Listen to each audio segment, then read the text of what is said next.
All right, good morning. We're going to be going over Chapter 7, which is about the media today. We're going to go, and this will end up being an ed puzzle, so pay close attention here as we go through these. Each of these will have some questions and everything like that, though, so you'll want to make sure you're paying close attention whenever I'm addressing certain topics, especially when it sounds like it's going to be a test question. So, no further ado, here we go. Media in the United States. The first thing you need to know is that in the United States, let me go ahead and get into presentation mode here. Media in the United States are among the world's most vast and most free, but there is very little variety in what is reported. And so what we're going to be seeing here is that media is something that has seen a huge evolution since the beginning of American history. I believe it was Jefferson that said that if given the choice between government or newspapers, he would choose newspapers. And what he meant by that is that the press, and the reason why the freedom of the press finds itself in the First Amendment of our Bill of Rights, is that the press was seen as the watchdog. It was the most important element, a most important element of keeping our government free from corruption. Reporters should be justice fighters and heroes that are there to make sure that there is not corruption, to make sure that there are not things being done to the American people that the American people would not want to be done. And these heroes, these reporters, should not have bias, but they should simply have a desire to make sure that America knows what is happening. And so, therefore, when Jefferson made his statement, he was essentially saying that newspapers are more important than government because they can be the ones to let us know what happens. However, what has happened? All right. Well, let's look here just over the last decade. All right. During the last decade, the number of newspaper journalists working in the United States has decreased by 40%. Journalism has been something that has seen a huge decrease. All right. When it comes to news coverage, journalists journalists should be the freedom fighters. We see here, though, if you can remember from your American history classes, this here was drawn by Frederick Remington, who was sent to Cuba. And the whole purpose of him going to Cuba was to drum up support for a war. Essentially, what happened here in 1898 is that huge, extremely wealthy men, such as William Randolph Hearst and Joseph Pulitzer, they became extremely powerful players in the political sphere. They had the power to draw us into war just with the things that they wrote and the things that they focused on. And this became at least a little bit of a problem. Bias is one of those things that we're going to be talking about here as we roll through this. The power of publishers to be able to shape a war like they did with the Spanish-American War. It has not decreased by any real stretch even since then, because of what essentially happens in World War I and in World War II. It was the shaping force of all of these things, of the power of these things to be able to put in the American mind exactly what they wanted us to think. We went from isolationist to being full on board with World War One, or what they called the Great War. We went from isolationist to embracing the power of revenge in World War II after an attack on Pearl Harbor. But then what happens by the time we start to see things happen in more recent history with things like the Civil Rights Movement or things like Vietnam? Essentially, what we see is that the power of those reporters has very much been to shape events. So let me just give you a small little example here, okay? In the 2012 election, all right, we have a race between Barack Obama, who is running for re-election, and Mitt Romney, who is his challenger in 2012. This is just one snippet of one day in that 2012 election. All right. Washington Post, who, as you'll find out in this lecture, is a very, very powerful player in shaping news. The Washington Post ran a criticism piece of Ann Romney, who appeared on CBS this morning. And if you look at the shirt that Ann Romney is wearing, the Washington Post was heavily criticizing Ann Romney for what she wore on that, because the shirt that Ann Romney has right here in the bottom right of your screen, that is a $900 shirt. And essentially what they were saying is that rich Republicans, big business Republicans, are completely out of touch. And specifically, Ann Romney is completely out of touch with the American people because she chose to wear a $900 shirt. While later that evening, Michelle Obama, as you see here in the top left, is being praised for her sensibility and her grace. And I'm not going to say that she is not those things. The problem is she's being praised while the shirt that Michelle Obama is wearing right there is a $6,800 shirt. The reporters, the media, they have the power to shape the way that we think about things and to plant thoughts in our mind. And I'm not trying to sound like a conspiracy theorist, but there is very much a power to shape events. So let's look at this. When it comes to shaping events, through their coverage, media can shape American politics. So let's consider what's happening here in the civil rights movement. All right. Early in the civil rights movement, you have the media that's on hand for pictures like you see here in the bottom right. And these pictures, they show these Black Americans who are marching and they are demonstrating, but they are doing so completely peacefully. And as they do this, they are being savagely attacked by these men in the South. And the media that is there, primarily from the North, mind you, the media was on hand to catch all of this, and it shaped events. It changed our minds. It framed, it primed, it did all of the words that we're going to say in this chapter here, and it gave sympathy to Black Americans, because even white Americans who did not think that there was a genuine race problem are able to see what's happening on these screens as innocent people who are there protesting peacefully are being ripped apart by dogs. They're being rolled down the sidewalks by powerful water hoses. They're being billy clubbed by cops, and it shaped the event. But what happens later on in the civil rights movement, as it changed a little bit to where we started seeing more protests, where in places like Oakland and Chicago and in others, they started having full-on protests where they're burning their own cities and things like that. The media was not near as friendly. Number one, when the movement moved into the North, and number two, whenever it stopped being peaceful protests and started being setting fires to Watts, right? They have the power to shape events. Same thing when it comes to things like Vietnam. The media's coverage of what you see here is the My Lai massacre. It was American soldiers who swept into this village full of women and children and mercilessly butchered this whole village full of people. The media's pouncing on this was absolutely going to be shaping this event.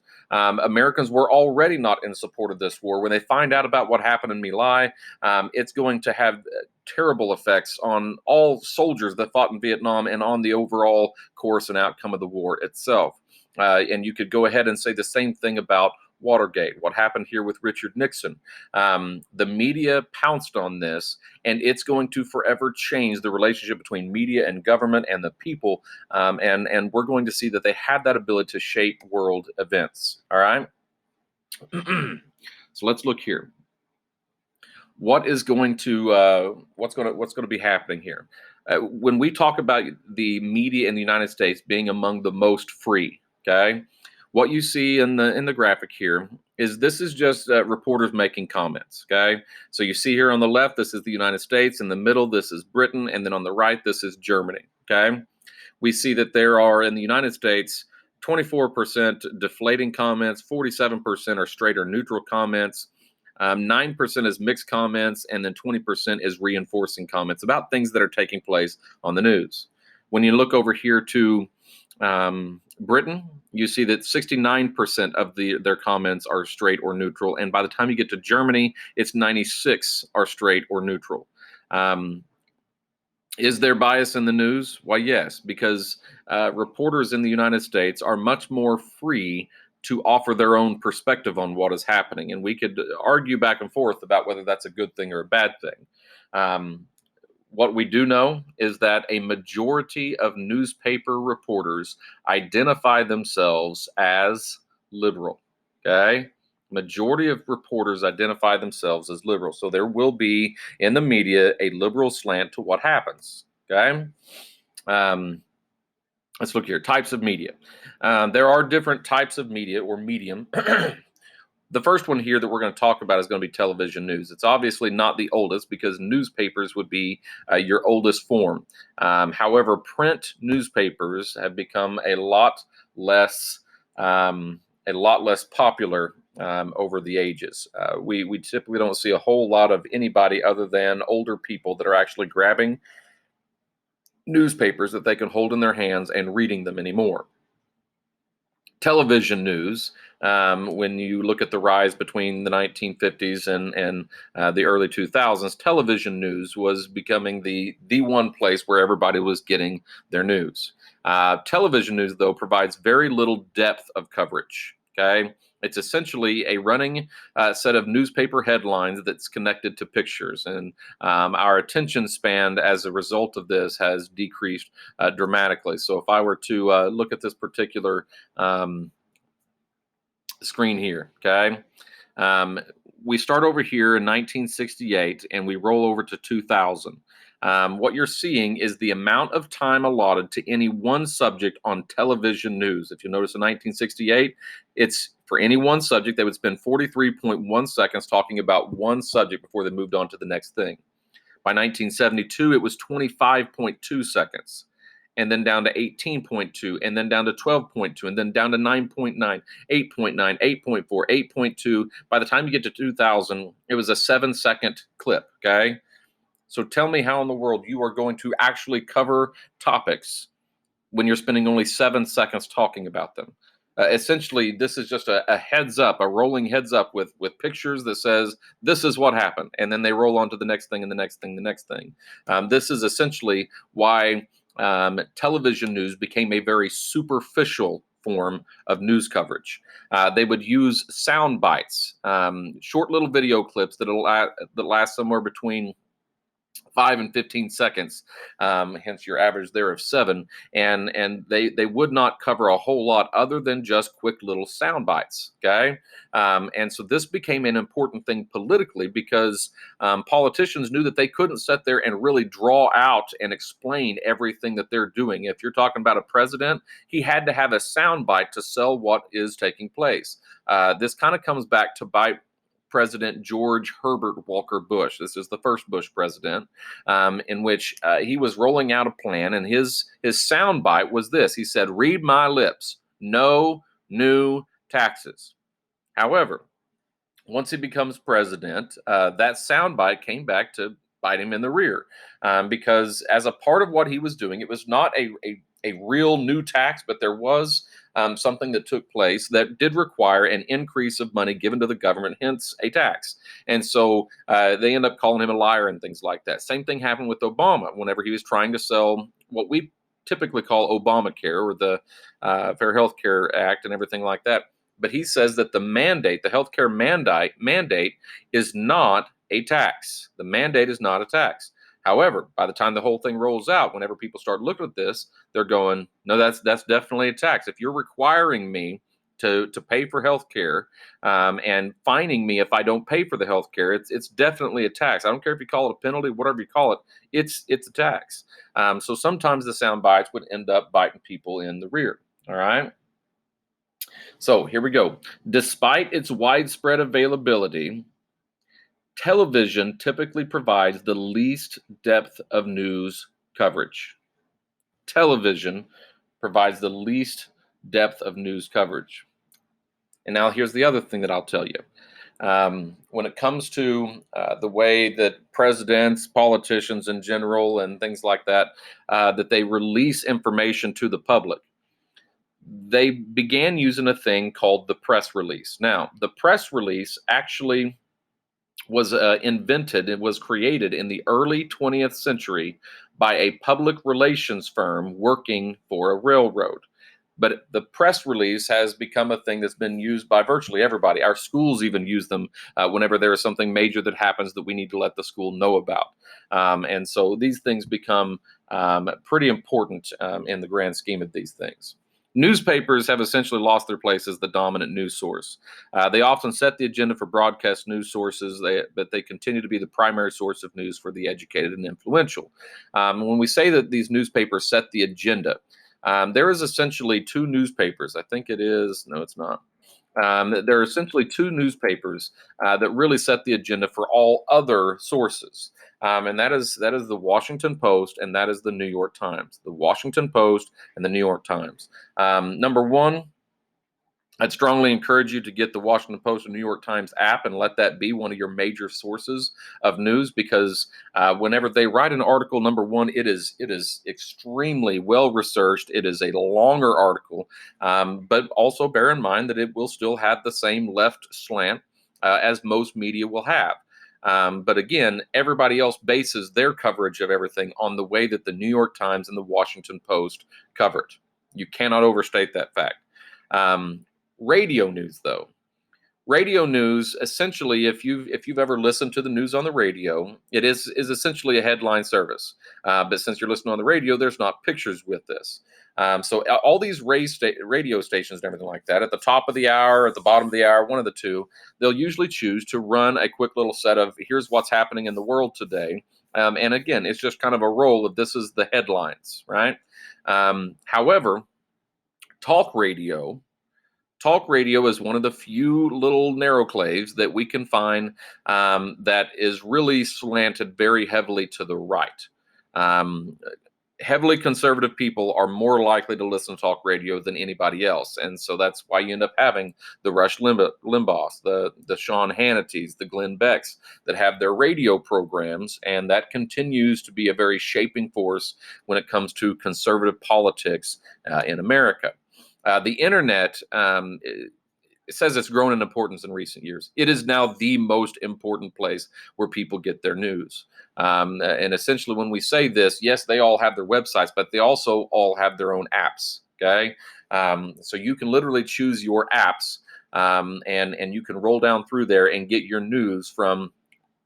You can get it from MSNBC. You can get it from ABC, CBS. You can get it from CNN. You can have an app for the New York Times, Washington Post, as I said, but it goes even into fringy things like the Blaze, like the Huffington Post, like others.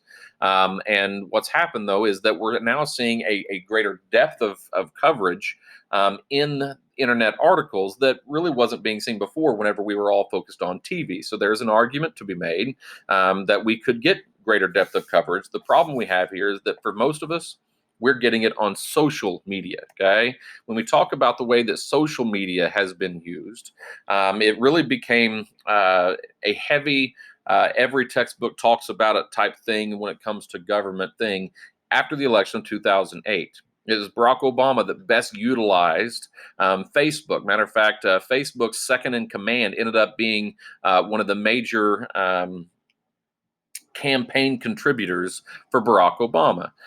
He masterfully used Facebook, kept up with voters and everything like that, and it became a full-on movement. Now, every politician since has fully tapped into that particular market, and now they're all on social media. But it very much shapes these things. But let's also imagine how it is that we get our information when it comes to social media. How often do we really click on an article and read the article? Most of the time we're just going to be scrolling, stop and read the headline and go, oh, I just can't believe that, and then keep on scrolling without ever actually reading the article. And so there's a sense in which we have the ability now to get back to having a greater depth of coverage, opposed to the way it was under television, where you had 7 seconds. But essentially what we're doing, because we don't ever actually read articles, we just see the headlines, we're not really getting that depth anymore. Okay. We're seeing also the rise of the importance from bloggers, and we're having all these guys that are doing their own research from their own houses and things of this nature. And this is essentially going to be, you look here on the screen, you got the daily costs and you got the Drudge Report. And I'll just be honest with you, the Drudge Report was huge there for a little bit. But Matt Drudge has, in many ways just kind of dropped off the scene recently because he didn't kind of stick to the same conservative um, uh, narrative, I guess you would say, that he had kind of been before. And so a lot of his readers got turned off by that and whatever. But bloggers, these people who don't have huge empires of media, whatever, they're playing an increasing role. And we're starting to see that chat rooms develop more quote unquote news, or what we might actually call fake news, than anything else. So let's get into this. All right. What's happened to the news? When it comes to media organization ownership, media ownership is actually not very diverse at all. Large media conglomerates own approximately 75% of daily newspapers. Okay. And whenever you see this graphic here in a little bit, you're going to see that essentially 5 companies own 75% of daily newspapers, which means you're going to see a reduction of the diversity of media as a result of that. When it comes to regional and local news and television organizations, they are the main source of diversity of voice and perspective in the American media, and they emphasize local stories that are most relevant to their audience. So you look on here, you see our local Channel 7 KOAM handle Dow Quick, right? What does local news really do in all of this? They are actually a pretty powerful voice, and frequently in their localities they're the most trusted. So you can also kind of look here and see, like in our area, or at least further up here into the Kansas Oklahoma border where I live. Channel 7, Channel 14, Channel 16. These guys are really the ones that set everything. We trust them a lot more. Doug Hetty. As soon as I say that word, many of you would recognize that Doug Hetty is our weather forecaster, and so his a look aheady, and he kind of became a little bit heroic, so to speak, through his role in that Joplin tornado and everything like that. But these guys end up being way more trusted. And what politicians have discovered is that if they're going to drop a major piece of news, a big new legislative package or something like that, what they will frequently do is they will go around on a whirlwind tour of the United States on an airplane, and they will tell local news officials when they're going to stop, where they're going to be, whatever. And they will stop there, and they will release this information to little localities and everything like that. And the reason why is that the reporters in those little localities are less likely to ask tough questions than national news organizations would. And so they want to get all of the selling points and everything like that out by using local media as opposed to national media. All right. Come on now. There we go. There's far less variation in the reporting of national news and events. Most local newspapers are owned by large media organizations. And essentially, let's ask the question here: what has helped accelerate the trend toward less variety in national news in the past decade? And the answer to that is the corporate consolidation of news media into a small number of conglomerates. Most of these local newspapers are owned by large media organizations. Most local television stations are affiliated with the major networks. And so therefore a great deal of the news is influenced by major publications like the New York Times and the Washington Post. And then when it comes to cable television, CNN has its major amount of influence there. So again, you see New York Times, Washington Post, they set the agenda for everybody else. 1996 Telecommunications Act opened the door to a wave of mergers and consolidations of media ownership as big corporations took over long-standing news organizations like ABC, CBS, CNN, NBC. Okay, I'm tired of reading off the screen. So let's look at what we're talking about here. If you look right here, you can see Viacom, Disney, Clear, News Corp, and AOL. And if you look out from here, let's just go to News Corp, for example, here. All right. You've got TV stations, TV networks, content production. Okay. So you've got TV stations, including the local ones here, okay, for these cities. We have Fox this, Fox that, Fox everything, all owned by News Corp. You have here newspapers and magazines such as the New York Post, TV Guide, the Weekly Standard. They own HarperCollins, Reagan, Armistead. They own all this stuff, right? You look over here, over to Viacom, all right? TV stations, including all those city ones, radio stations such as these. But then if you look at the TV networks, what does Viacom own? They own CBS, MTV, Nickelodeon, TV Land, CMT, Showtime, Movie Channel, Sundance, Comedy Central. What kind of content do they also own? Paramount Pictures, MTV Films, major names that you would see in here. Okay, you look over here at the Disney, right? Disney owns all of these stations. They own these networks such as ABC, Disney Channel, ESPN, A&E, History Channel, Lifetime, and whatnot. What else do they own? Disney Pictures, Touchstone, Hollywood. They own a huge amount of media. And you just look around here, we have 5 owners, and essentially they own 75% of all media in the United States. Okay.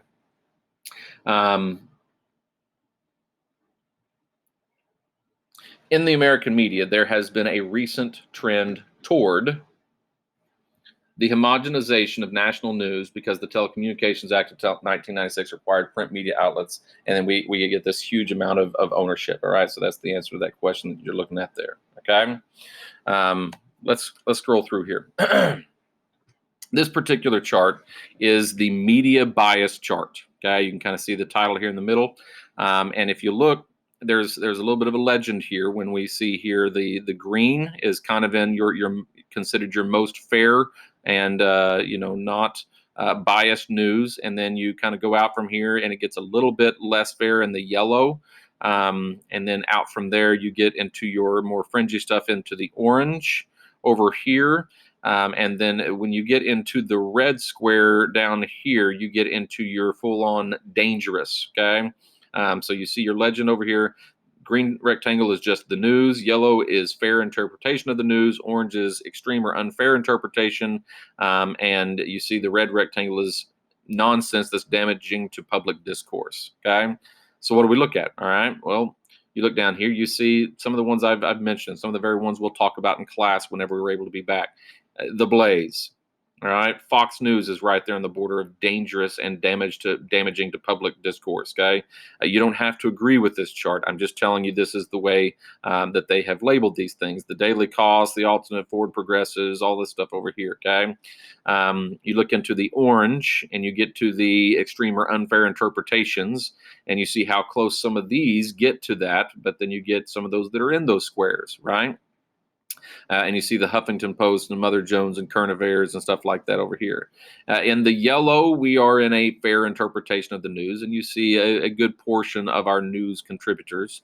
And then in the green, you have things like, well, the New York Times, Los Angeles Times, Reuters, C-SPAN, CBS, ABC, your major mainstream media. Okay. Now, again, you don't have to agree with this chart. I'm just telling you and showing you that this is kind of what is happening right there. Right. Your only national newspapers are essentially the Wall Street Journal, USA Today, and the Christian Science Monitor. Okay. Let's go here. All right. This is a chart that gives you an idea of who's actually using the news.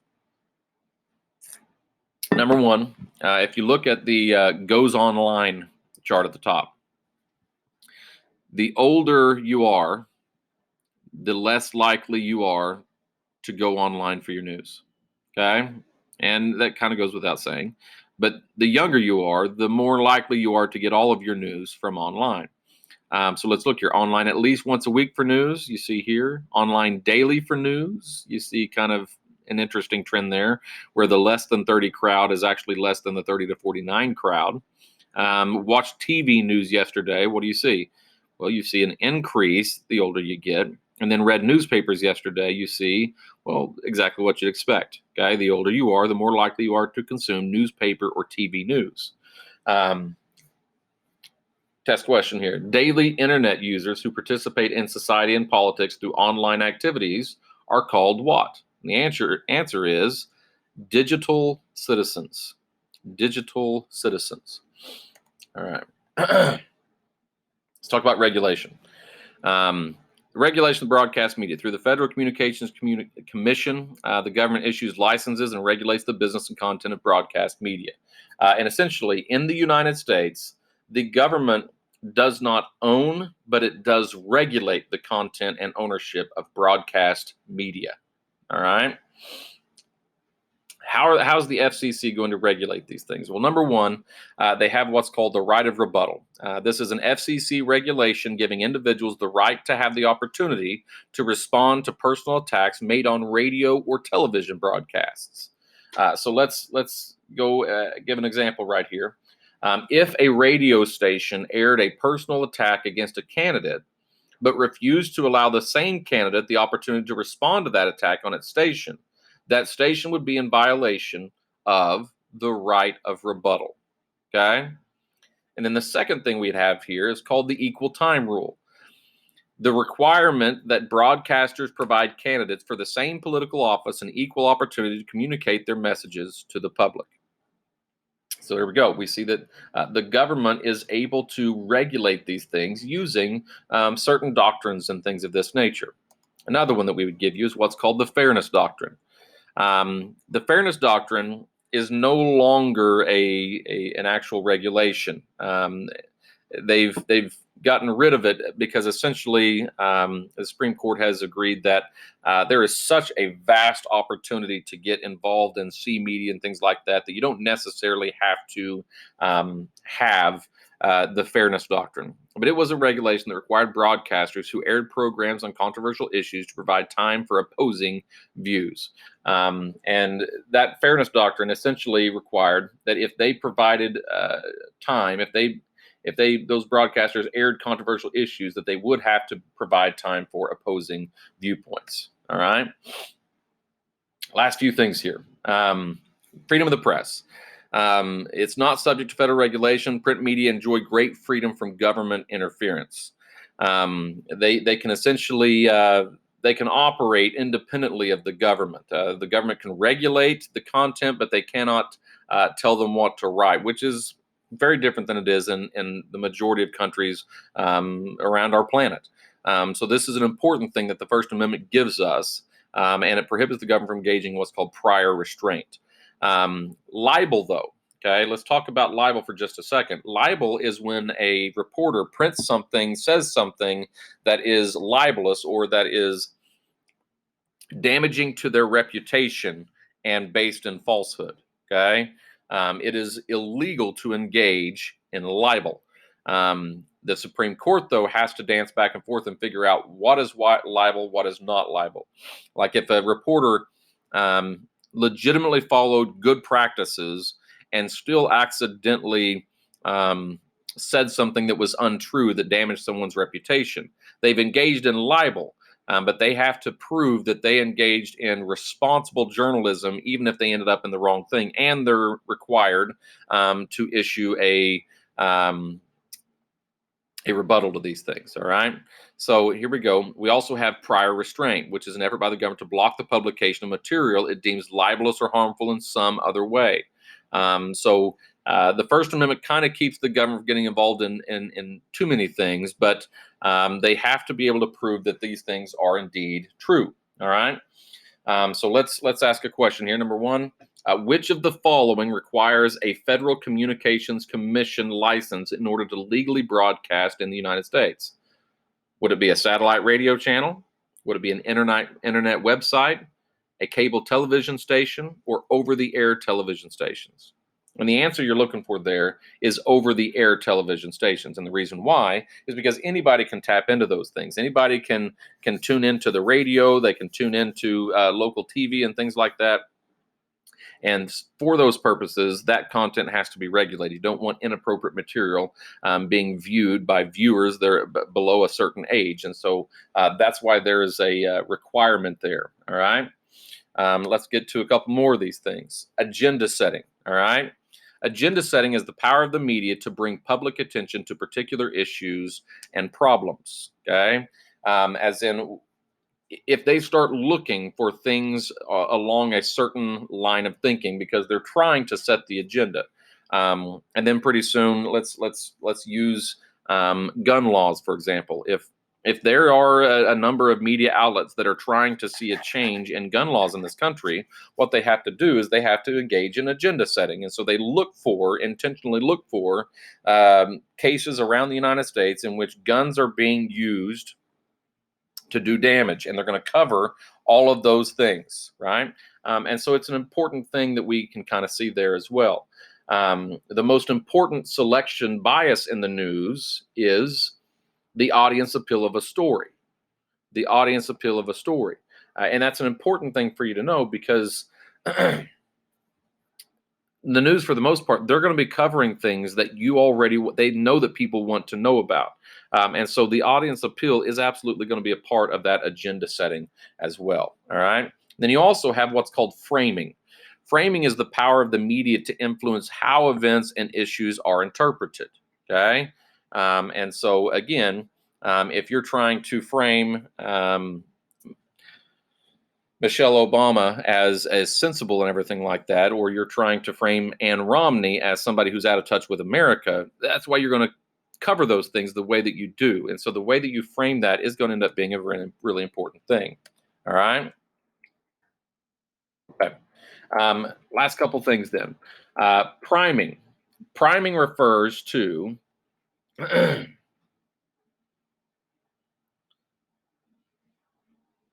process of preparing the public to bring specific criteria to mind when evaluating a politician or issue. Okay. That's what priming is. And then finally, the last thing we have here, what would be a framing situation here?